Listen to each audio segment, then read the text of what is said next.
সোমবার রাজ্যের দ্বিতীয় ক্যাবিনেট বৈঠকের পরই ঘোষণা নারী ও শিশু কল্যাণ মন্ত্রী অগ্নিমিত্রা পালের। কারা পাবেন অন্নপূর্ণা ভান্ডার? লক্ষ্মীর ভান্ডারের উপভোক্তারা পাবেন অন্নপূর্ণা ভান্ডারের টাকা। লক্ষ্মীর ভান্ডারের অ্যাকাউন্টেই ঢুকবে টাকা। যাদের নাম ট্রাইব্যুনালে রয়েছে তারাও পাবেন এই ভাতা। যারা সিএএ এর জন্য আবেদন করেছেন তারাও টাকা পাবেন। যাদের নাম ভোটার তালিকা থেকে বাদ গিয়েছে তাদের ব্যাপারে পরে যাচাই করা হবে। যারা এতদিন লক্ষ্মীর ভান্ডার পাননি তাদের অন্নপূর্ণা ভান্ডারে আবেদনের জন্য খুব শীঘ্রই পোর্টাল খোলা হবে। এদিন নারী ও শিশু কল্যাণ মন্ত্রী অগ্নিমিত্রা পাল জানান, প্রতিশ্রুতি মতো প্রতি মাসে ৩,০০০ টাকা করে ঢুকবে উপভোক্তাদের অ্যাকাউন্টে। রি-অ্যাপ্লিকেশন ইজ নট রিকোয়ার্ড। যারা যারা লক্ষ্মীর ভান্ডার পেতেন তাদেরই নাম আবার করে অন্নপূর্ণার ভান্ডার জাস্ট নামগুলো ট্রান্সফার হয়ে যাবে এই স্কিমে। যারা সিএ এর জন্য অ্যাপ্লাই করেছেন ইন প্রসেস তারা অন্নপূর্ণার ভান্ডার পাবেন।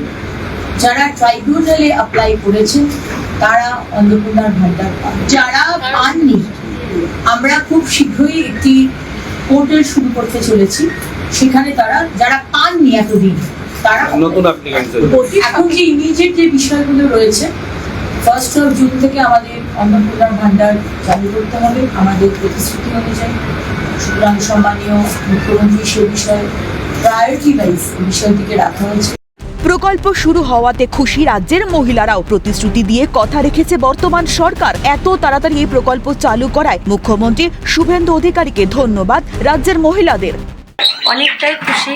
নতুন যে সরকার এসছে শুভেন্দুদাকে আমার সশ্রদ্ধ প্রণাম। উনি এই যে টাকাটা বাড়িয়ে আমাদের অন্নপূর্ণা ভান্ডারে ৩,০০০ টাকা বাড়িয়েছেন, ওটাতে আমাদের নিজেদের শখ আহ্লাদের পাশাপাশি আমাদের সন্তানদের পড়াশোনার জন্য এবং আমাদের সংসারের অনেক দরকারি জিনিসেও এই টাকাটা আমরা কাজে লাগাতে পারবো। খুব ভালো লাগছে। এই সরকারকে ধন্যবাদ এত তাড়াতাড়ি অন্নপূর্ণা ভান্ডার চালু করার জন্য যে উদ্যোগ নিয়েছে, তার জন্য এই সরকারকে ধন্যবাদ। মুখ্যমন্ত্রীকে ধন্যবাদ জানাই যে উনি ওনার কথাটা রাখছেন, আমাদের সকলকে আর্থিকভাবে স্বাবলম্বী করে তুলছেন।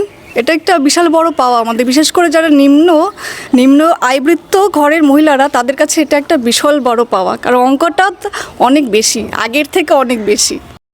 2026-এর বিধানসভা নির্বাচনে বিজেপির ইস্তেহারে বলা প্রতিশ্রুতিগুলির মধ্যে একটি ছিল অন্নপূর্ণা ভান্ডার। বাংলায় ক্ষমতায় আসতেই প্রকল্প চালু করার ঘোষণা বিজেপি সরকারের। ক্যামেরায় নিখিলদের সঙ্গে সায়ন্তন ভট্টাচার্য রিপোর্ট, ক্যালকাটা নিউজ।